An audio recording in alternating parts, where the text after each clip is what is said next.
Selamat pagi Pak Henry, Pak Marincan, Pak Gracio, Bu Junita, dan teman-teman lainnya. Saya akan mempresentasikan mengenai hasil tugas akhir saya yang berjudul Analisis Sentimen terhadap pengguna Twitter mengenai pemilu Amerika Serikat 2020 menggunakan Deep Learning dengan algoritma Long Short Term Memory. Di sini saya dibimbing oleh Bapak Dr. Ing Ihan Martoyo, MTS.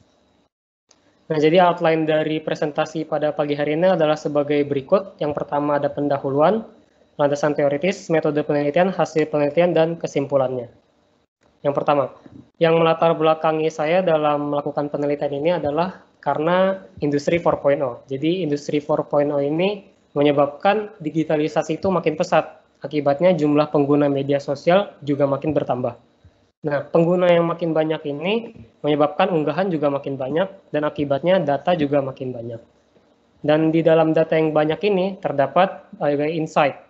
Ditambah lagi dengan adanya pemilu Amerika Serikat 2020 yang merupakan suatu ajang demokrasi, pasti banyak unggahan mengenai pemilu tersebut. Dan berarti makin banyak unggahan, makin banyak insight yang bisa dianalisis lewat sentimen analisis.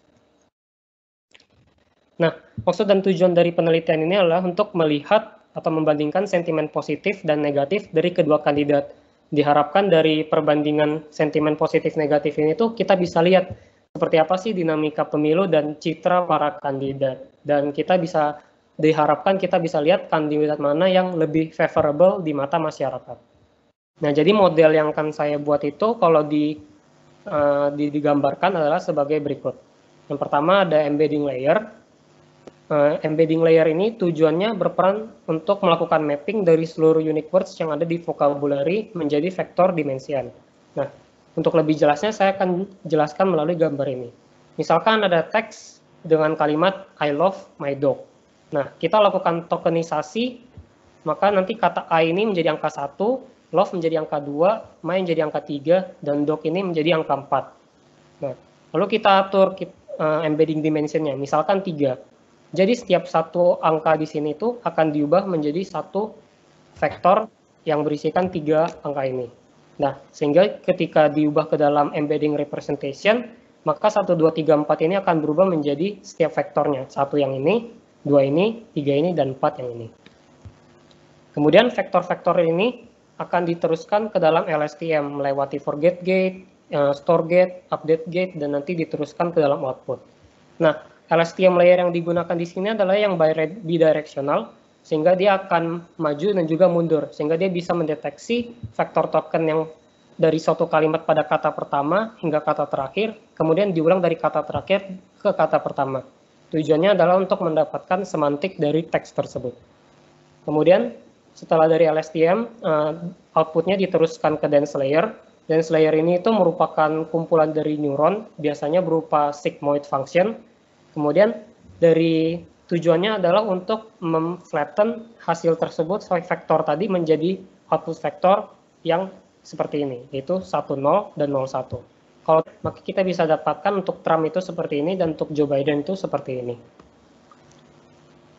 Kalau kita lihat perbandingan sentimennya, maka kedua kandidat pada model 1 ini mendapat sentimen positif lebih banyak. Kemudian untuk model kedua kita lakukan hal yang sama.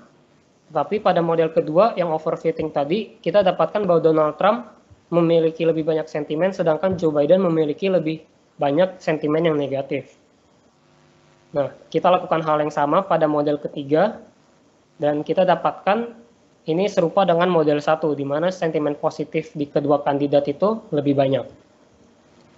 Kalau kita bandingkan hasil prediksi ini dengan suatu popular vote yang dilakukan oleh Cook Political, maka kita bisa lihat bahwa sebenarnya Joe Biden itu dipilih lebih banyak sebanyak 51,3% dan Donald Trump 46,9%.